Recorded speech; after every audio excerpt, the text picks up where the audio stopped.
पहा नवीन एपिसोड्स एकदम add free.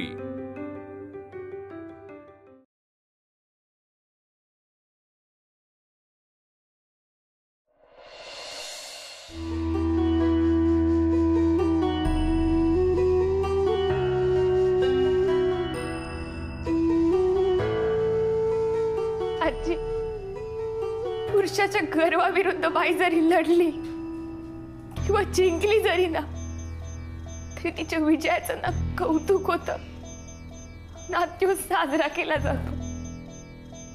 उलट ती लढलीच कशी असं म्हणून तिचं जगणं अवघड करते।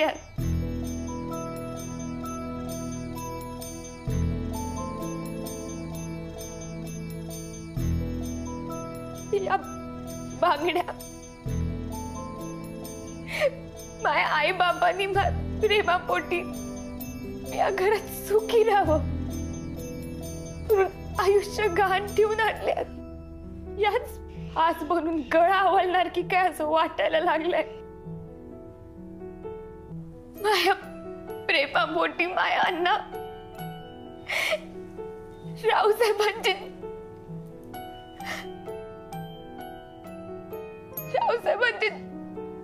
चप्पल चाटायला तयार होते। आधीच नव्हता बघायचं मला आजी। माझ्या बाबतीत जे घडायचे ते घडू दे, मला त्याची पर्वा नाही। मला अण्णांवर येळ नव्हती यायला पाहिजे। आजी हात पाय गळल्यासारखे झाले। आजी, जर तुम्ही शुद्धीवर असताना तर मला जवळ घेऊन मला धीर दिला असता।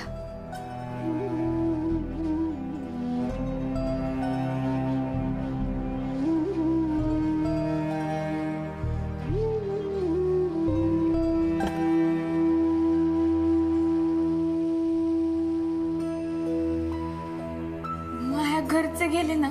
नाही, अजून त्यांना थांबायला सांगितलंय। हो, तुम्ही त्यांना कशाला थांबवलं? जाऊन द्यायचं ना, तुला कळत कसं नाही? मुक्ता, हे बघ, मी नाही थांबवलंय। आय मीन मला आवडलंच असतं, पण युवराज म्हणालाय की थांबा। काय? हो, म्हणजे युवराजने खूप आग्रह केला आणि तो असं म्हणालाय की दादांची आणि त्यांची तो भेट घालून देणार आहे। भेट? हो, कशासाठी? काय चाललंय मला काहीच कळत नाहीये। भाऊ डोकंच झाले ना। मुक्ता, रिलॅक्स, शांत हो। हे बघ, आता काहीच वाईट घडणार नाहीये। काहीच ऐकायचं नाहीये आणि काही चुकीचं घडलं ना तर मला सांगू पण नका। मुक्ता,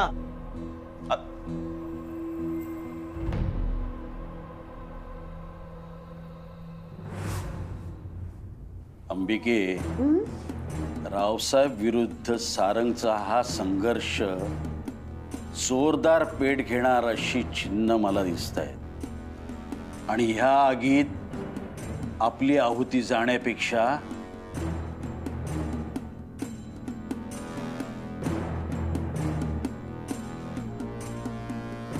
हे दागिने घेऊन कल्टी मारण्याची जास्त गरज आहे।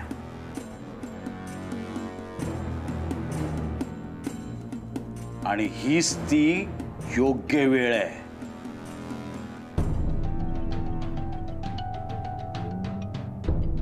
अंबिका, निघायचं ना? नुसतं निघूया नको, गायब होऊया, नाही तर अदृश्य होऊया।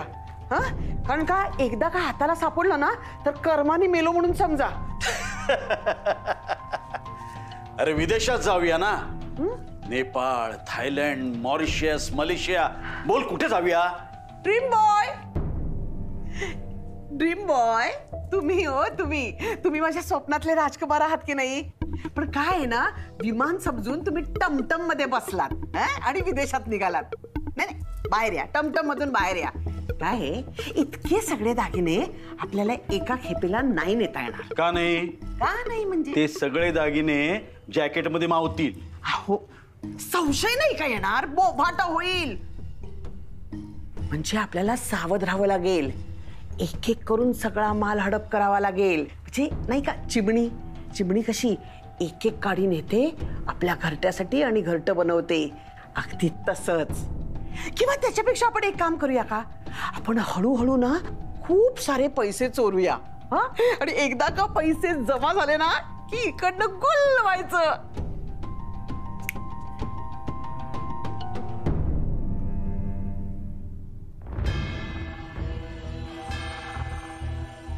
मग या चिमणीचा हा चिमणा या काडीपासून सुरुवात करतोय. हे दागिने तू आतलं पोन ठेव, मी आलोच.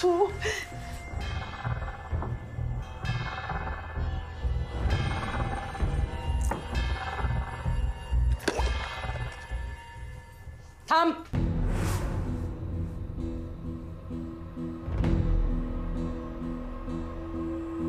तुला किचन मध्ये येण्याची परवानगी नाहीये.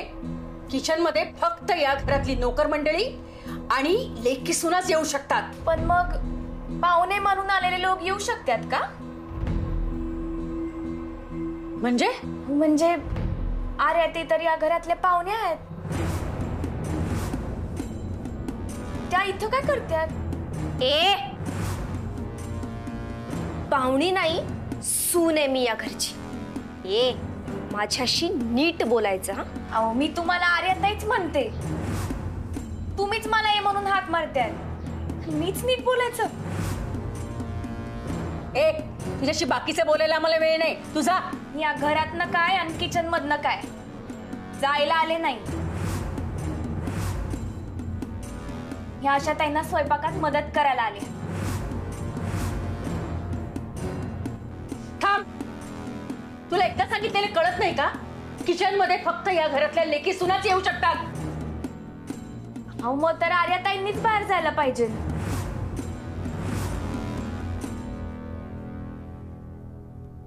थांब.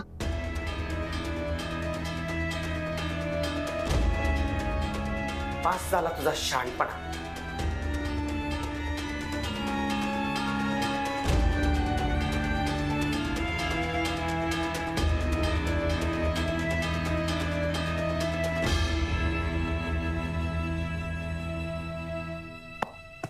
शाबास. म्हणून मी बिंदास्त असतो. एखादं काम तुझ्यावरती सोपवलं की ते यशस्वीरित्या तू पार पाडणार खात्री असते मला. त्याच्यामध्ये ती ऊर्जा आहे, दूरदृष्टी आहे, हिंमत आहे. माझा वारसा पुढे कोण चालवेल? तू. नाही तर आमचा सारंग.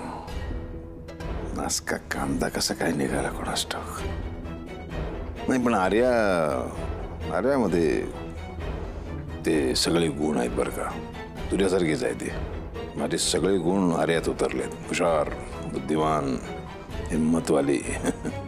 कधी कधी वाटतं आर्या ही मुलगा म्हणून जन्माला यायला पाहिजे होती. तसं झालं असतं तर एकीकडे आर्या एकीकडे तू असा मस्त वाघासारखा फिरलो असतो मी. दादा, एक विचारायचं होतं. आत्मारामला आपण कशासाठी? तुमच्या डोक्यात नक्की काहीतरी खास असणार. बघायचे. विरोध होऊ न देता स्वाभिमान कसा चिरडायचा दाखवतो मी तुझ्यासाठी. एक नवीन धडा. चल.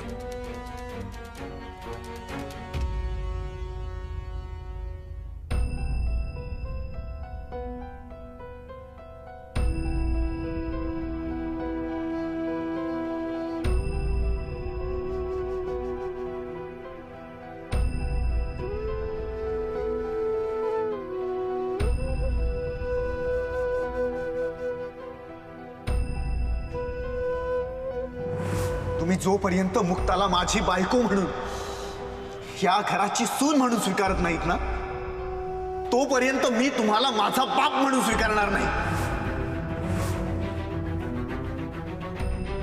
पण फक्त माझी अशी इच्छा आहे ना की तुम्ही असं इथे अपमानित होऊन नका जाऊ. तुम्ही इथून आदरानं जावं इतकंच. राहू दे त्यांना. आता सुद्धा घरचे इथे आहेत हे माहीत असताना ती किचन मध्ये काम करते. तिच्या मनाचं दुखणं तिलाच माहित.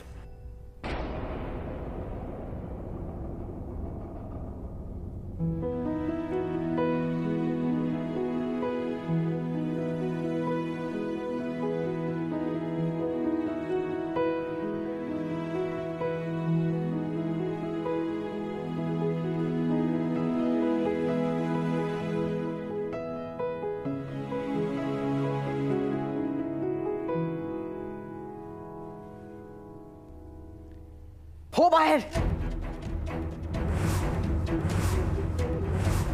माझ्या समोर जास्त वटवट करायची नाही हा. मला घाबरायचं.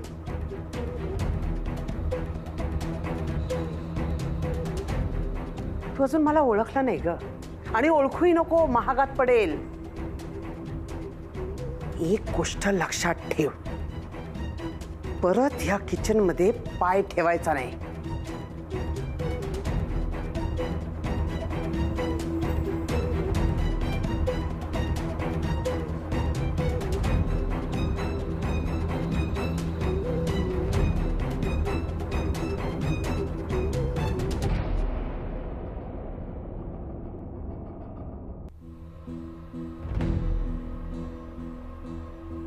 आत्माराम काका,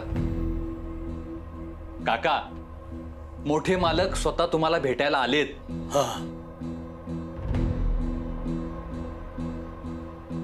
मी म्हटलं होतं की नाही, मालक स्वतः तुम्हाला इथं येऊन भेटणार. आलेत. चला.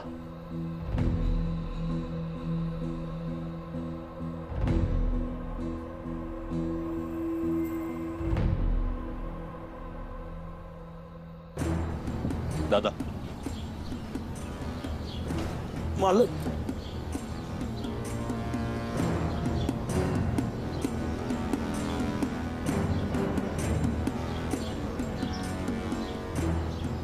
बघितलं, तुझ्या पोरीने एवढा अपमान करून सुद्धा मी आज तुला भेटायला आलो. मालक, हा तुमचा मोठेपणा आहे. मोठेपणा अजून बघितलाच नाहीस तू. मी कायम तुझ्या भल्याचाच विचार करत आलोय आतापर्यंत. तुला माहिती आहे, म्हणजे तुझी पोरगी आमच्या घरामध्ये सून म्हणून घुसण्याच्या आधी आणि नंतरही.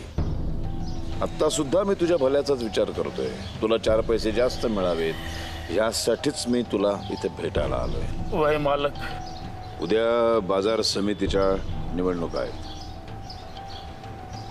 निवडणुकीला आम्ही सकाळीच घराबाहेर पडू. घराबाहेर पडण्यापूर्वी देवी समोर एक आरती करणार आहोत आशीर्वाद घेण्यासाठी. तर त्या आरतीच्या समोर तुला संबळ वाजवायची आणि परवा निवडणुकीचा निकाल लागेल. अर्थातच आम्ही विजयी होऊ. या विजयोत्सवामध्ये सुद्धा तुला संबळ वाजवायचे. त्यामुळे उद्या आणि परवा 2 दिवस तुला इथे राहावं लागेल. जमेल ना? मालक, मला वाजवायला आनंदच वाटला असता, पण या दम्यामुळे जरा अवघडच जाईन.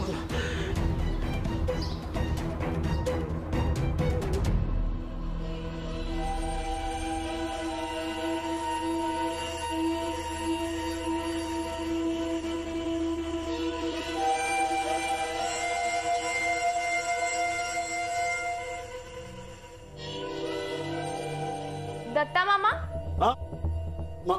मला आवाज दिला का? वय त्या पिशवीत काय घेऊन चाललाय? कुठली पिशवी? काहीच नाहीये त्याच्यामध्ये. माझ्या कामाची महत्वाची वस्तू आहे त्याच्यामध्ये. पण तुला विचारायची काही गरज नाहीये. नाही, लपवत घेऊन चाललंय असं वाटलं, म्हणून म्हणलं एकदा विचारावं. काहीतरीच काय बोलतेस? मी कशाला लपवू? नाही, मग दाखवा ना एकदा. कशाला? तुला का? आणि काय तुझा रुबाब? नाही दाखवलं. काय काय करणार आहेस तू? ठीक आहे, मग मी मोठी आईंना बोलवते. मोठी आई, मुक्ते, हे अति होत आहे. तू लक्षात कसं घेत नाही? मी या घरचा जावई आहे. तू माझ्यावर संशय कसा काय घेतेस? अहो, ज्यांना कर नाही त्यांना डर कशाला पाहिजे? मोठी आई. मुक्ता, हे बघ, ह्या गोष्टीची तुला किंमत मोजावी लागेल. हे बघा, तुम्हाला जे करायचे ते करा, पण तुम्हाला पिशवीत काय आहे ते दाखवावंच लागेल. मोठी आई, मोठी आई, मोठी आई. काय झालंय मुक्ता? अहो, हे पिशवीतून काहीतरी लपून घेऊन जात होते. मी त्यांना विचारलं. मी लहान असल्यामुळे मला नाही ना जुमानत ते. तुम्ही एक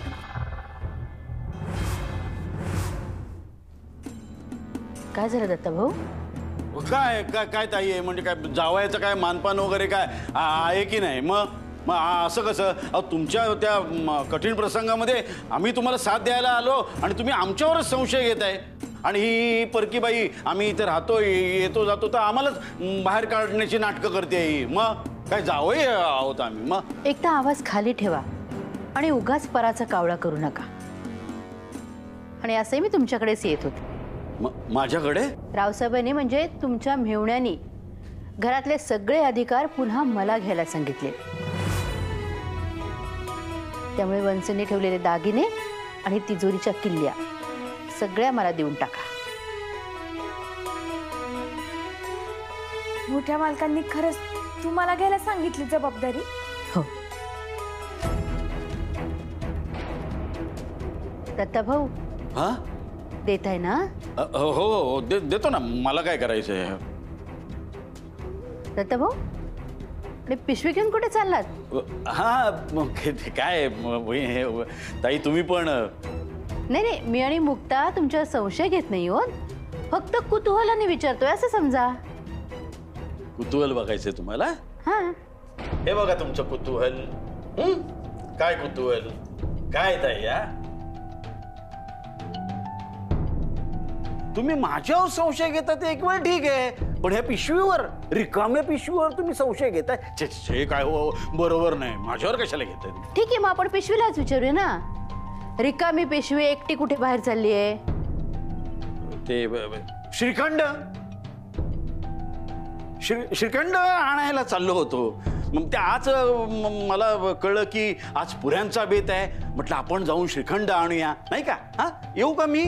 श्रीखंड आणायला चाललात काहीच हरकत नाही, पण मग दागिन्यांची पिशवी घेऊन कशाला चाललाय?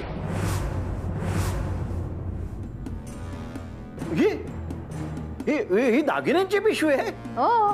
मग मला वाटलं की अशीच आपली पिशवी आहे. मला कळलंच नाही ना की दागिन्यांची पिशवी कुठली आहे ती. मी आपली घेतली आणि निघालो सरळ. बरोबर, काही हरकत नाही. चुकून झालंय ना, दुसरी एखादी पिशवी घेऊन जा, काहीच हरकत नाहीये. नाही नाही, मी आता जाणारच नाही. म्हणजे कशाला जायचं? आता इथलं सगळं तुमच्या ताब्यात आलेलं आहे, तर मी जाणार आणि श्रीखंड आणणार. तसंही तुम्हाला मी आणलेलं श्रीखंड आवडणारच नाही, नाही का? ठीक आहे, तुम्हाला जे समजायचे ते समजा, पण दागिने आणि तिजोरीच्या चाव्या माझ्याकडे आणून द्या. चल मुक्ता, स्वयंपाकघरात जाऊ. नको मोठी आई, मी तिकडे आलेलं त्यांना नाही आवडणार. मी सांगते ना तुला, गुपचूप चल. आणि खोलीच्या बाहेर मी घरभर फिरायला नाही पडलेले. तू सून म्हणून या घरात आल्यानंतर तुझे सगळे अधिकार तुला देणं ही जबाबदारी आहे माझी. दत्ता भाऊ, हा आणून द्या हा सगळं. हो चल. हो पण चल चल.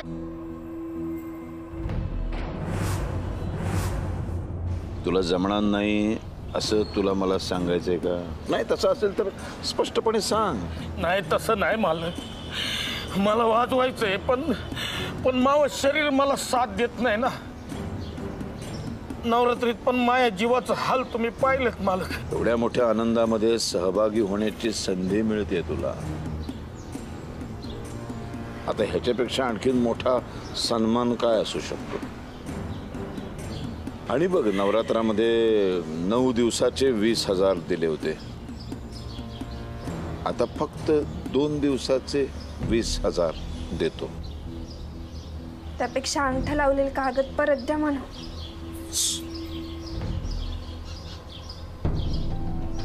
पैशांचं काय नाही हो मालक, पण वाजविताना मधीच त्रास झाला तर मग रंगाचा बेरंग होईल ना.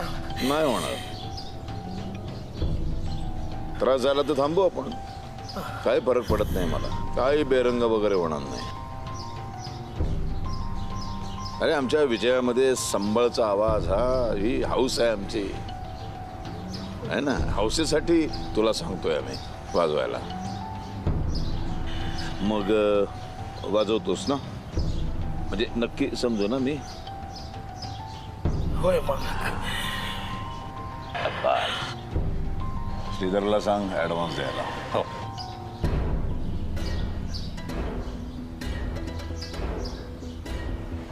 प्रत्येक क्षणाक्षणाला तो नोकर आहे याची त्याला जाणीव करून द्यायची. प्रत्येक क्षणाला जेवढा अपमान करता येईल तेवढा करत राहायचं. कळलं? तर नोकर कधीही व्याही होऊ शकत नाही आणि नोकराची मुलगी कधीही सून होऊ शकत नाही.